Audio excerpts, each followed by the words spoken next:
किया ना, चालू है।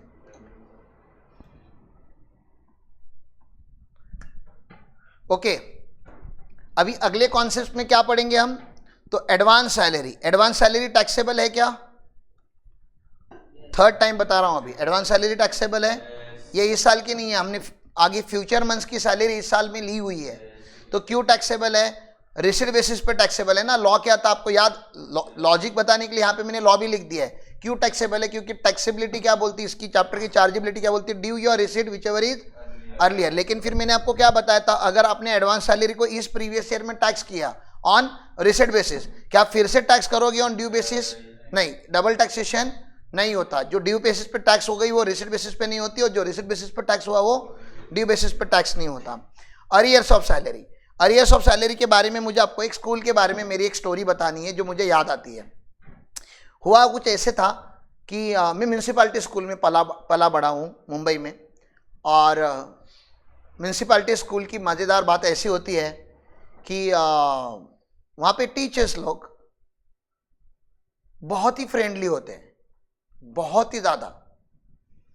खास करके जब हमको मारने का रहता है तब बहुत ही फ्रेंडली तरीके से हमें मारते हैं, और बच्चे भी बहुत अच्छे होते हैं। मुझे आप देख ही रहे हो, बहुत ही इनोसेंट होते हैं मेरे जैसे। तो फैकल्टीज और टीचर्स का कभी जमता नहीं, ठीक है ना। जैसे यूजुअली इंग्लिश मीडियम स्कूल्स या कॉन्वेंट स्कूल्स में होता है, you have lot of respect towards your faculties and आप अपने टीचर्स की बहुत बातें सुनते हो, फॉलो करते हो। म्यूनसिपैलिटी स्कूल में इस like Congress BJP, India Pakistan चलते रहता है। वो हमें जलील करते रहते हैं, हम उनको करते रहते हैं, ऐसे चलते रहता है। तो we never had a friendly relation. हमारा जो सबसे फेवरेट पीरियड होता था पीटी, कि अब लेक्चर नहीं होगा, अब खेलने जाने मिलेगा। एंड हम हमेशा ट्राई करते थे, हमारे क्लास टीचर को रिक्वेस्ट करते कि जो पीटी का जो क्लास है ना, वो या तो बिफोर रिसेस रखो या आफ्टर रिसेस रखो। उससे क्या होता है ना, जो गेम चालू हो गया है रिसेस में वो कंटिन्यू रहता है, तुम समझ रहे हैं ना।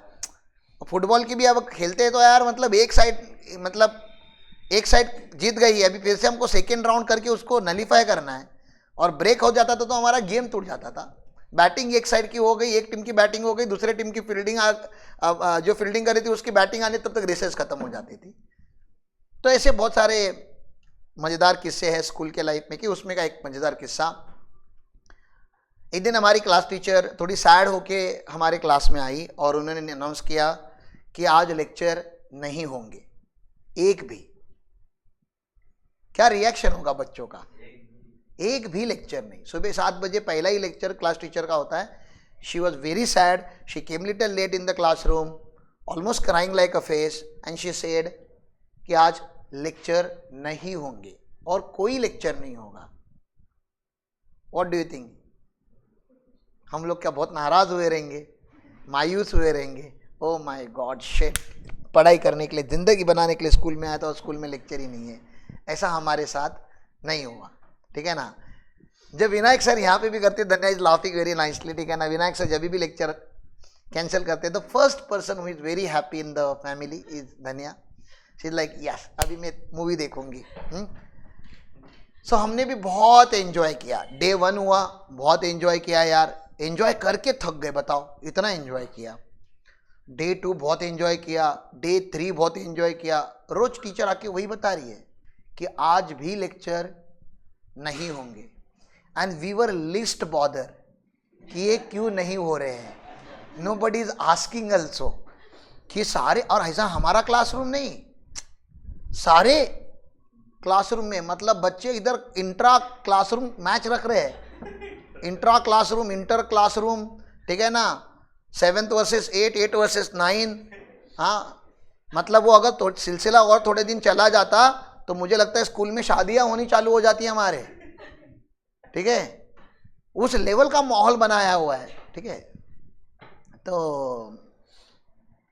5th डे पे I guess, I don't remember exactly which one, but I guess 5th day पे टीचर्स ने हमको सबको असेंबल किया, सारे टीचर्स ने ग्राउंड में असेंबल किया और उन्होंने बताया कि एग्जैक्टली क्या चालू है। तब हमें इतनी अक्ल थी नहीं, may B I was in 6th और 7th, I don't know exactly, या उससे भी थोड़ा छोटा रहूँगा। तो टीचर ने अनाउंस किया कि गवर्नमेंट ने, ये गवर्नमेंट एम्प्लॉयज है ना सारे, म्यूनसिपैलिटी स्कूल, तो इनकी सैलरी गवर्नमेंट डिसाइड करता है कब इंक्रीज करनी है। तो कुछ पे कमीशन आने वाला था, मे बी 5th पे कमीशन और 6th पे कमीशन, कोई पे कमीशन आने वाला। पे कमीशन मतलब वेतन आयोग, जो डिसाइड करता है गवर्नमेंट एम्प्लॉय की सैलरी कितनी होगी।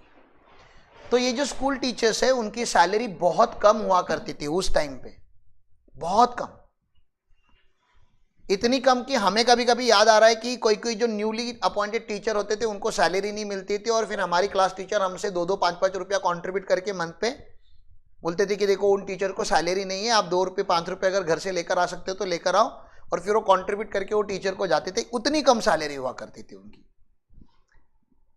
वो जो पे कमीशन था उसमें बहुत ज्यादा सैलरी बढ़ी थी, मतलब जैसे किसी को 10,000 सैलरी मिल रही थी उसको डायरेक्टली 50,000 मिलने वाली थी। It was that kind of jump, बहुत बड़ी जंप होने वाली थी। तो एवरीबडी वॉज वेरी हैप्पी कि सैलरी बढ़ गई, पे कमीशन आ गया, मतलब गवर्नमेंट के ऑर्डर आ गए। गवर्नमेंट के ऑर्डर आ गए मतलब भैया सैलरी तो पक्की है, अभी गवर्नमेंट के ऑर्डर है, वो पे कमीशन वेतन आयोग का ऑर्डर है, और वो भी उन्होंने बहुत साल से फाइट करके वो सैलरी बढ़ा के लिए। तो सैलरी बढ़ गई, बहुत अच्छी बात है। तो फिर ये लोग स्ट्राइक पे थे। We did not know what is strike and all, अभी पता चल रहा है हमको कि ये लोग आंदोलन कर रहे थे। तो ये स्ट्राइक पे इसलिए थे क्योंकि वेतन आयोग आके 1 साल के ऊपर हो गया, लेकिन इनको सैलरी बढ़ के मिल नहीं रही थी, मिलती ओल्ड ही थी, मतलब जो प्री इंक्रीमेंट सैलरी थी वही कंटिन्यू थी। सैलरी बढ़ गई है, आपको बता दिया कि आपकी सैलरी इंक्रीज हो गई है, लेकिन आपको मिल नहीं रहा है कुछ भी, डॉक्यूमेंट कुछ भी नहीं आ रहा आपके पास। तो पहला तो मैं आपसे सवाल टैक्सेशन के एंगल से ये पूछना चाहता हूं कि आपको पता है कि आपकी सैलरी बढ़ी हुई है, एम्प्लॉयर को भी पता है कि बढ़ी हुई है, लेकिन आपको दे नहीं रहे कोई, आप कौन से सैलरी के ऊपर टैक्स भरोगे? 10,000 रुपया पर मंथ के हिसाब से कि 50,000 रुपया पर मंथ के हिसाब से? 50,000 मिला ही नहीं है आपको। अरे मिला ही नहीं है, कुछ दे ही नहीं रहे, गाली नहीं दोगे क्या गवर्नमेंट को? जरा उसका उनका पेन फील करो ना, नालायक लोग। उनकी सैलरी बढ़ चुकी है, उन्हें पता है कि बढ़ चुकी है, लेकिन कोई डॉक्यूमेंट आपके पास नहीं आया जिसमें लिखा है, डॉक्यूमेंट मतलब आपके नाम से नहीं आया, और वेतन आयोग ने पास कर दिया है। आपकी गवर्नमेंट बोल रही है यस उन्होंने पास कर दिया, but we don't have the enough money to pay incremental salary. तो आप कौन से सैलरी के ऊपर टैक्स भरोगे? जो मिलती है उसी के ऊपर भरोगे, 10,000 के ऊपर ही भरोगे। वो छोड़ दो, ये आंदोलन क्यों चालू था कि वो जो सैलरी बढ़ गई है वो कब दोगे हमें? तो इन्होंने बोला कि हम चाहते हैं कि स्टूडेंट, हमने 4-5 दिन से हड़ताल की, हमने गवर्नमेंट को लेटर लिखे, मीडिया को लेटर लिखे, हमारी कोई इज्जत नहीं कर रहा है, बच्चे भी नहीं कर रहे, आप लोगों को भी बहुत ज़्यादा फर्क नहीं पड़ रहा है। तो उन्होंने बोला कल हम रोड शो करना चाहते हैं, रास्ता रोको आंदोलन करना चाहते हैं, और ऑब्वियसली 10-15 टीचर मिलकर रास्ता रोको आंदोलन पॉसिबल नहीं है, तो हमें स्टूडेंट का सपोर्ट चाहिए। आप में से कितने स्टूडेंट हमारे आंदोलन में पार्टिसिपेट करना चाहते हो? आपको क्या लगा होगा, कितने स्टूडेंट ने पार्टिसिपेट किया होगा? 100%, क्योंकि कुछ मजेदार होने वाला है, बहुत मजेदार होने वाला है। रास्ता बंद करना है हमें, और नॉट नॉर्मल रोड। मुंबई में का वन ऑफ द, वो पता है तुझे, करी रोड और लोअर परेल का जहां पे इंटरसेक्ट होता है, वो टी जो है, ठीक है ना, मतलब वो वेस्टर्न लाइन और सेंट्रल लाइन को टच करता है, वो नाका ही बंद करना है, ठीक है ना, कम से कम 4 रास्ते बंद करने हैं, वो नाके पे आंदोलन करना है।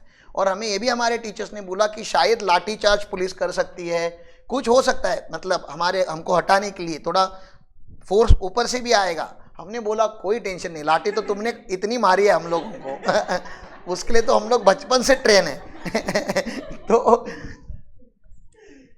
पूरा school, I guess around 1000 student, around, या उससे ज्यादा भी हो सकते हैं, क्योंकि एक क्लासरूम में ही 50-60 होते हैं, ऐसे कम से कम 30-40 क्लासरूम की बिल्डिंग थी हमारी। उतने बच्चे, उतने टीचर, वो फटाफट वो बना के दूसरे दिन, मतलब आज से ही चालू हो गया काम, वो नहीं बनाते कार्डबोर्ड पे हमारी मांगे पूरी करो, गवर्नमेंट हाय हाय, हाँ हमें पगार बढ़ा के दो, वेतन आयोग लागू करो, ऐसे कुछ कुछ लिखा हुआ था।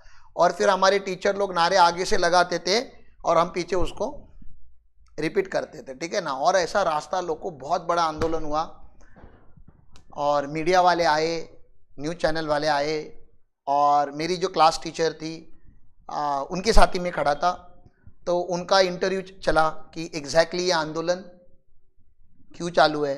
तो मैं कुछ नहीं कर रहा, वो बता रही है, ठीक है ना, वो अपने को थोड़ा टेक्निकल भाषा समझती, उनका क्या चालू है। मुझे खाली टीवी पे आना था, इसलिए मैं टीचर के आगे खड़ा था। फिर मुझे क्या पता चला, कैमरा जैसे इधर है ना, अभी ये दिख रहा है ना आपको, तो लोअर बॉडी मेरी आ नहीं रही है कैमरा में, खाली अपर बॉडी आ रही है। तो मुझे उतना समझ में आया कि ये ऊपर है कैमरा और मैं उधर नीचे हूँ, मेरी हाइट अब इतनी है। सोचो मैं जब सच में छोटा था तो कितना छोटा रहूंगा। तो मैं इतना सीरियस मैटर चालू है, सीरियस इंटरेस्ट, मैं कैमरा के आगे क्या कर रहा हूं पता है क्या, वहां पे I was jumping like this. बताओ क्यों? एटलीस्ट जंप करते हुए कैमरा में आऊं। और शाम को टीवी पे आने वाला था, क्योंकि तभी न्यूज जो रहती थी ना वो खाली हाफ एन आवर के लिए आती थी, ठीक है। फुल डे न्यूज का हमारे टाइम पे कल्चर नहीं था। तो पता नहीं न्यूज पे आया था नहीं आया था, मुझे, हमारे घर में टीवी नहीं थी, लेकिन मुझे न्यूज़ पे आना था। शायद मैं उस टाइम पे न्यूज़ पे आया रहूँगा, क्योंकि लाइव था वो सब, मतलब रिकॉर्ड किया था वो लोगों ने। 2-3 न्यूज़ चैनल आए थे, दूरदर्शन भी आया था, जी टीवी भी था। तो ये सब कुछ चला, बहुत बड़ा गवर्नमेंट ने दखल ली इसकी, मीडिया पे गया। और एक आध हफ्ते के बाद हमारे जो टीचर्स थे सब बहुत खुश हो गए, और लड्डू बांटने के लिए भी हम ही थे बैक बेंचर आगे, ठीक है ना, क्योंकि इनको वेतन आयोग का लेटर आया। और इनको जो लास्ट 1-1.5 साल से जो सैलरी नहीं मिली थी, जो बेसिक अमाउंट पे ही मिलती थी, वो पूरी सैलरी इनकी रिलीज करने के ऑर्डर्स उसमें आए। तो दे वर वेरी हैप्पी। खुश है कि नहीं ये लोग? खुशी फील करो हमारे टीचर्स की, कितने खुश रहेंगे। 2-3 साल का सैलरी, मान लो किसी का पड़ा है, पेंडिंग है, उसको मिल रहा है अभी हायर रेट पे। इनकम टैक्स करेगा कि नहीं? अभी टीचर खुश है कि नहीं? बस इनकम टैक्स अपनी खुशी, एसएससी की खुशी में ही ढूंढता है। तो अरियर्स ऑफ सैलरी जो पहले आपने टैक्स नहीं की, अभी आपको मिलने वाली है या मिल गई है, तो जिस साल में अरियर्स मिलेगा उस साल में टैक्सेबल भी होगा। तो अरियर्स, ये वर्ड समझ में आ रहा है कि आपको क्या है? अरियर्स मतलब ये करंट ईयर की सैलरी नहीं है, ये डिस्प्यूटेबल सैलरी है। डिस्प्यूटेबल है या इंक्रीज है, या increase in this year with retrospective effect. तो ये पुरानी सैलरी है जो अरियर्स में थी। अरियर्स मतलब समझता है ना, आउटस्टैंडिंग। लेकिन ये वो वाले आउटस्टैंडिंग नहीं है। कौन सी वाली? कि ड्यू हो गई थी और आपके एम्प्लॉयर ने आपको नहीं दी थी, ऐसा नहीं था। ये ड्यू भी नहीं हुई थी, this was not even due, क्योंकि आपके हाथ में लेटर नहीं आता। अब लेटर आ गया, अब भले सैलरी नहीं दे वो लोग, आपके नाम से विनायक जाधव नीचे लेटर आया कि आपकी सैलरी इतनी होगी, अब लेटर तो आ गया आपके हाथ में। अब आपको पता है कि मिलेगी, आज मिलेगी, कल मिलेगी, परसों मिलेगी, 1 महीने बाद मिलेगी, लेकिन मिलेगी जरूर, क्योंकि लेटर आ गया आपके हाथ में, ऑर्डर्स आ गए, उसको ऑर्डर्स बोलते हैं वो लोग। तो ये ऑर्डर जब आ गए उस साल में आपको इसको टैक्स करना पड़ेगा। ये समझ में आ रहा है? क्लियर है? लेकिन प्रॉब्लम क्या होगा बताओ आप मुझे। अब 3 से 5 साल में जाते हैं हम लोग, 5 साल की अरियर्स की सैलरी आपको करंट ईयर में मिल रही है, तो क्या होगा प्रॉब्लम? टैक्स बहुत ज्यादा लगेगा। क्यों टैक्स बहुत ज्यादा लगेगा? आओ मैडम, गुड मॉर्निंग। टैक्स बहुत ज्यादा लगेगा। क्यों टैक्स बहुत ज्यादा लगेगा?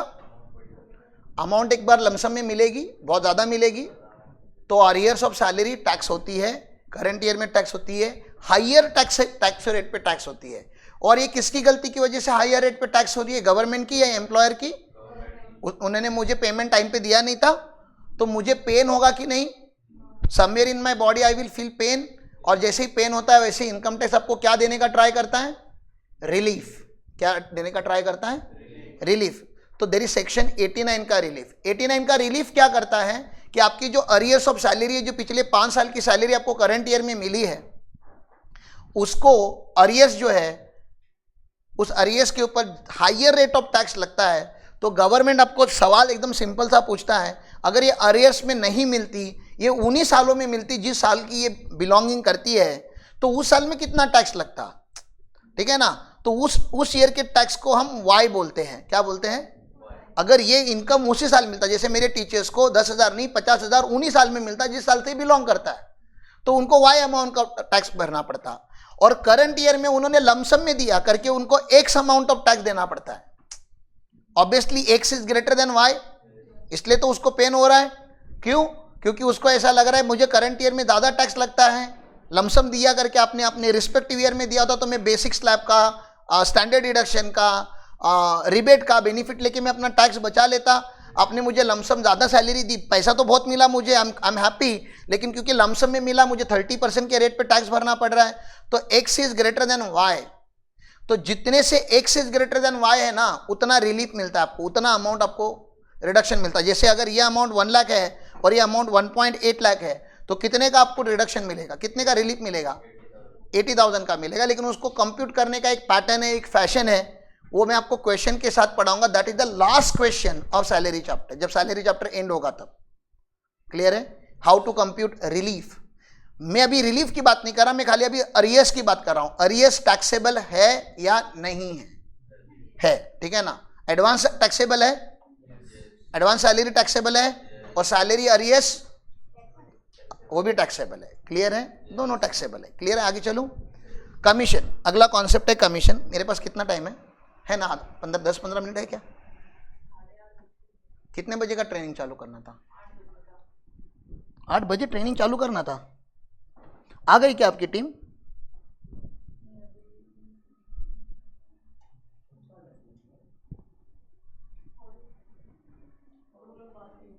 बाकी है ना? 5-6 मिनट में कंटिन्यू कर लेता हूं। कमीशन, कमीशन कब दिया जाता है? जब आप कुछ एक्स्ट्रा काम करते हो तो, ठीक है ना। कमीशन सैलरी चैप्टर में टैक्सेबल होगा क्या? जी हाँ, सैलरी चैप्टर में कमीशन भी टैक्सेबल होता है। कमीशन 2 टाइप का होता है। एक होता है फिक्स परसेंटेज बेस कमीशन, इसको फिक्स परसेंटेज बेस कमीशन बोलते हैं। मतलब यहाँ पे कमीशन का अमाउंट फिक्स नहीं है, ठीक है ना, लेकिन परसेंटेज फिक्स है।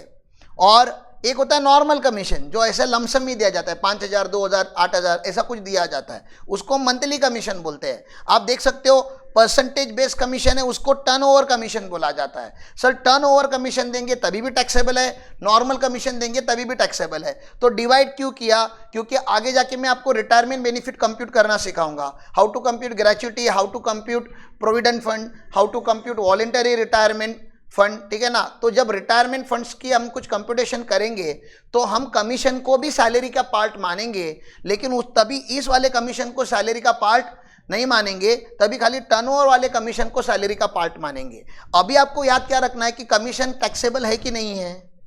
टैक्सेबल है। डिवाइड क्यों करें, अलग अलग टाइप को हम क्यों डिवाइड करें? क्योंकि आगे रिटायरमेंट बेनिफिट में कैलकुलेशन में हमें कुछ एक पर्टिकुलर टाइप का कमीशन लेना होता है। सर कमीशन ये कॉन्सेप्ट गवर्नमेंट ने क्यों लाया, या सैलरी इस चैप्टर में कमीशन का कॉन्सेप्ट क्यों है?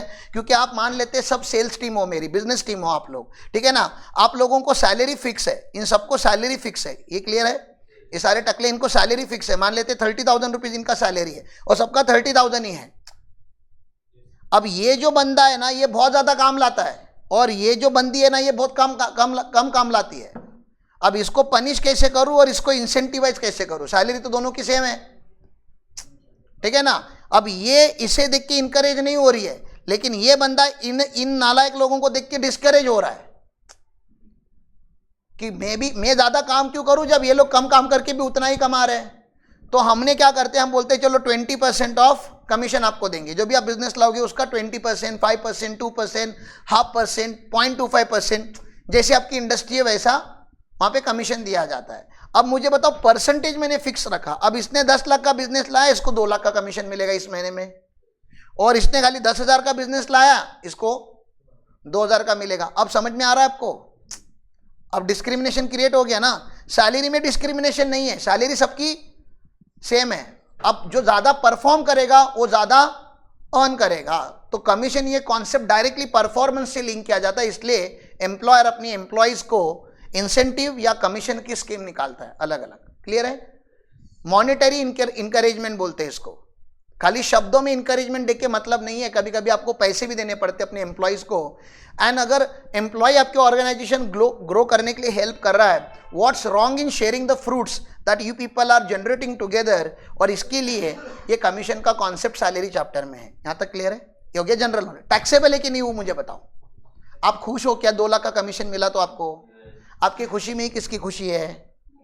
Income tax. वो भूलो मत ना, आप खुश रहोगे ना, जहां पे भी आप खुश रहोगे वहां पे डिपार्टमेंट आपसे क्या लेगा? टैक्स लेगा। ठीक है ना? ओके, आगे चलूं। बोनस टैक्सेबल होता है क्या साहब? ये बताओ ना, अभी तो बात किया बोनस टैक्सेबल होता है।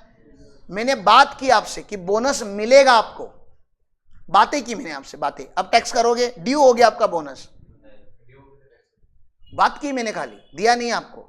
गवर्नमेंट ने बोनस में एक ये डाला हुआ है, एक्सेप्शन डाला हुआ है या स्पेशल टैक्सेबिलिटी का पॉइंट डाला हुआ है।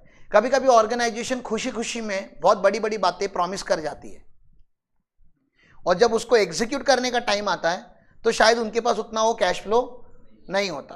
तो इन्होंने रिलैक्सेशन एक प्रोवाइड किया कि bonus is taxable but not on due basis, it is taxable on receipt basis.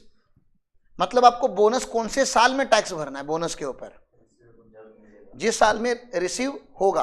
तो बहुत बार बोनस जो होता है वो फिनेंशियल परफॉर्मेंस से लिंक किया जाता है। तो आपने लास्ट ईयर में कैसे परफॉर्म किया है, इसका बोनस आपको नेक्स्ट ईयर में मिलता है। समझ में आ रहा है मैं क्या बता रहा हूं? It actually belongs to this particular year, लेकिन आपको मिला इस ईयर में।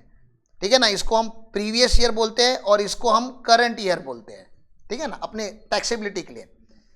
तो कौन सी ईयर में टैक्स होगा? प्रीवियस ईयर में जिसका बोनस है, या करंट ईयर में जिस साल बोनस मिला?